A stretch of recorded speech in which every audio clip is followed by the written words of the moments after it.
So in order for you to understand the process I'm about to take you through, I'd like to bring back a model that we briefly explored in the last section, and that's the model called Perceptual Positions. Now, just to do a very quick review, whenever we are interacting socially, which of course happens frequently in our working environments, there are generally three main ways to experience the situation inside of our mind. We can experience this particular social interaction through what we call first, which is through our own eyes, through our own ears, feeling our own feelings, being very much connected with our beliefs, our opinions, our values, our experiences, and of course our emotional states. But what we can also do is we can also take a step outside of ourselves, and this is all happening in our imagination, of course, and we can actually see it from the other person's perspective. And this is where we take second. And of course, as you'll remember, I'm sure from the last section, this is where we take the empathy position. And this is wonderful when it comes to gaining insights into what someone else thinks, what they feel. So this is a very useful position to be in when it comes to gathering information from the people that we interact with. And then we have third, which we didn't go into too much, and it's this position I'd like to dig just a little bit deeper into and give you a few more distinctions, because it's absolutely crucial when it comes to dealing with criticism and also when it comes to dealing with conflict. So third is of course the neutral observer's position. And this is where you are not seeing the particular experience through your own eyes, connected with your own feelings and beliefs and opinions. You're not experiencing it through the other person, so you're not empathizing, but you're actually somewhere in between. In fact, you're directly in between, looking on to the situation from a neutral observer's position, almost like an impartial mediator that's looking on and going, okay, that's one person over there, and that's another person over there.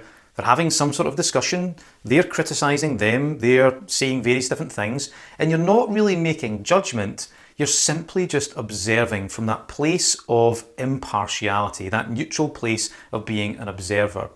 And when we take this position inside our mind, and this of course is inside your imagination, you're not really physically doing it, but it's going on inside your mind.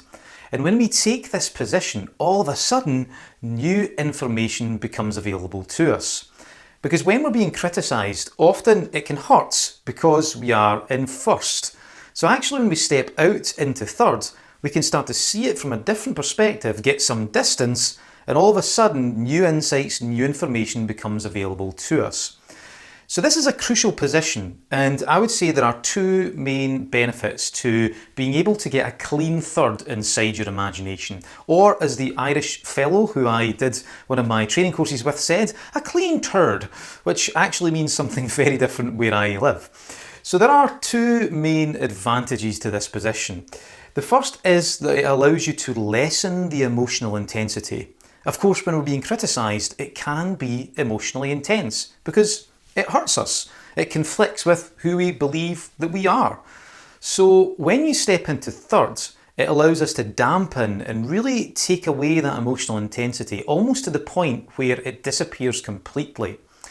Now, one of the distinctions that we make here in NLP is the distinction of dissociation. Whenever we are inside a memory, then we are associated. If we're seeing through our own eyes, hearing through our own ears and feeling the feelings, then we would be associating with that particular memory, that particular experience. But to dissociate is where we step out of ourselves and watch ourselves as if it's happening to someone else. It's almost like if we were to film this particular experience and then watch it back, what would we see? It's about looking at it from a very detached and dissociated standpoint. And when you do this, what naturally happens is you start to disconnect from the emotion because you're not in it anymore. In fact, if you've ever had any really bad experiences that have happened to you and you're finding that you're reliving them and they're having an effect on you, then dissociation is one of the first things that you want to do. You want to dissociate just to get breathing space, to get distance, to lessen the emotional intensity so that you can start to analyse it and have a think about where you want to go from there. So dissociation, or going into third, into the neutral observer, very powerful when it comes to lessening the emotional intensity. So it takes the sting out of the criticism and we can start to look at it through fresh and neutral eyes. New information becomes available. And the second thing is more of a consequence of being able to dampen and lessen down the emotions. And that is, it allows you to be objective. When we are in a situation, looking at it through our own eyes, it's very difficult to be objective. When you're taking second, when you're in empathy, again, it's impossible to be objective. You're taking the other person's side. And there's so much emotions involved in it that you just can't really see the situation too clearly. Or you do see it clearly, just clearly from that other person's perspective. So by taking this mediator's position, this neutral observer, then it allows us to suddenly become objective. It's almost like you approach it from a scientific researcher's perspective. You know, in science, if you're doing a research project, you don't go in there and just research things in order to confirm your own beliefs and how you feel about a subject. That's bad science. Good science is where you set aside your own beliefs, you set aside your own past experiences and your feelings, and you take an entirely neutral perspective, or as much as you possibly can. And you then look at the data and then allow an opinion to form from that. That's an example of being in a clean third. And it's a way of not contaminating a situation with your own feelings, your own experiences, your own prejudices, values, beliefs, and so on and so forth. Those things are important, of course, but it's also important to get this additional way of looking at the experience. So it lessens emotion and it allows you to be so much more objective. So I want to just give you two additional distinctions to help you go into this clean thirds. Because sometimes when we attempt to go into thirds, then a lot of the time we're still inside ourselves. So we are kind of in third, but we're still connected with our own emotions, our own beliefs and opinions.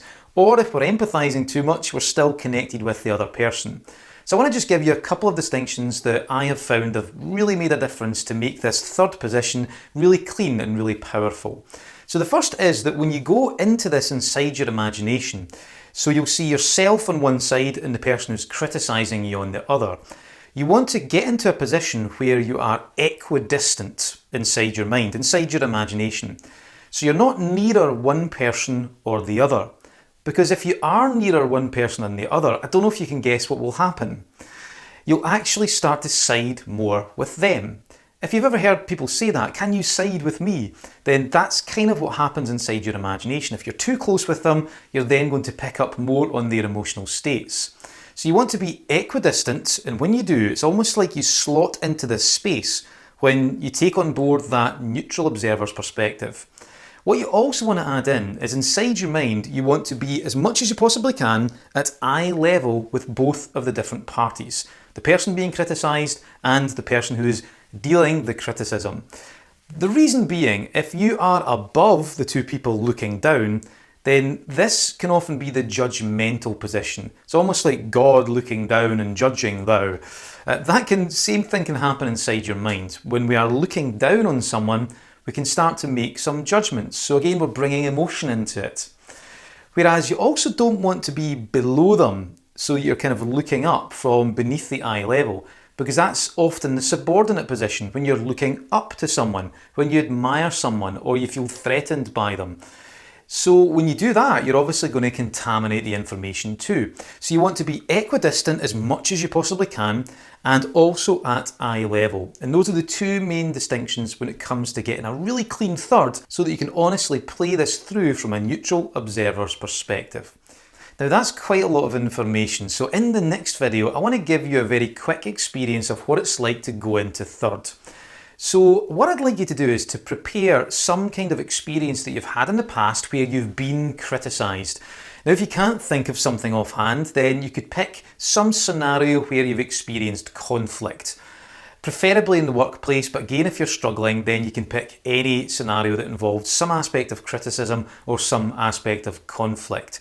And I'm going to take you through a little imaginary process just to make sure that you really are getting the idea of going into this neutral observer's place. So if you want to head over to the next video, I'll take you through this process. It should take roughly around about 7 minutes, and hopefully all of this theory will really start to make sense. So if you want to head over to the next video, and I'll see you for that.